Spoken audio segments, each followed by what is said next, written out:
হ্যাঁ তুই এই হানিমুনে মারি নিয়ে যাস না, তোর লজ্জা করে নাই? দরজা লাগাস না, বউ নিয়ে ঘরে ঢুকাস, দরজা লাগাস না, বিয়ে করছিলি কি জন্য? মারি নিয়ে ঘরে দরজা লাগাই ছুঁয়ে দে। পলাশ সাহা আর উনার মা, জন্ম গর্ভধারিণী মা পলাশ সাহা। তো পলাশ সাহাকে কি বলবো, তো মরে ভূত হয়ে গেছে।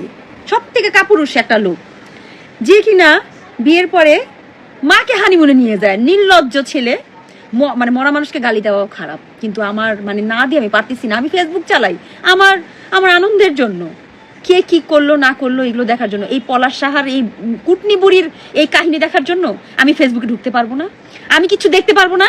সারাদিন ওই মামুন লাইলা জঘন্য মহিলা, একটা 80 বছরের বুড়ি কচি ছেলেকে নিয়ে যায়, ফেলায় থুয়ে দেয় ঘরের মধ্যে। আর কি একটা টিকটকার, মানে যত আমি হাইট করি, মানে আমার চ্যানেলগুলোকে পর্যন্ত হাইট করে ফেলতে হচ্ছে এইসব নোংরামি। কি বলবো, একটা চরম মাত্রায় চলে গেছে। যখনই ফেসবুকে যাই মামুন লাইলা আর এই পলাশা, এই বাস্টার্ড মহিলা একটা, এর কাহিনী শোনা লাগে, এর কাহিনী দেখা লাগে। আর কি কিছু দেখার নাই? এই নেট চালাই কি এদের দেখার জন্য? হ্যাঁ, মরছে আত্মহত্যা করতে বলে গহনা নিয়ে নিও। আই তুই কত গহনার থুয়ে গেছিস, একটা মেয়ের জীবন নষ্টের কাছে তোর গহনা কিছু রে?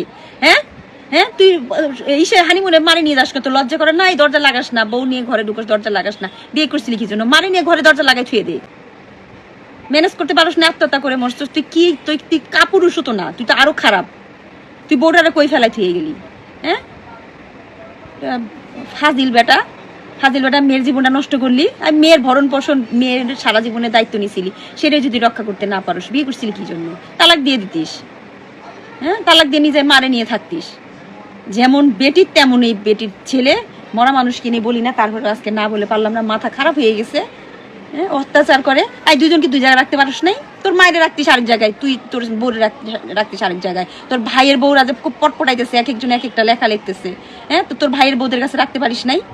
2 মাস করে রাখতিস, একটা বাসা করে দিতিস। তোর মা ওখানে থাকতো, তোর সবাই যায়, তোর মাকে দেখে আসতিস। যার বেশি পিড়িত থাকতো তো বেশিক্ষণ থাকতিস। মায়ের এগুলো অত্যাচার সহ্য করছে বউ, আবার মনে করছে যে মরে যায়, বাঁচা গেছো না। ফেসবুক ঢুকতে পারি না, কিছু পারি না। ঢুকলেই এক কাহিনী, মরা মুখটা খারাপ করতে ইচ্ছা করে।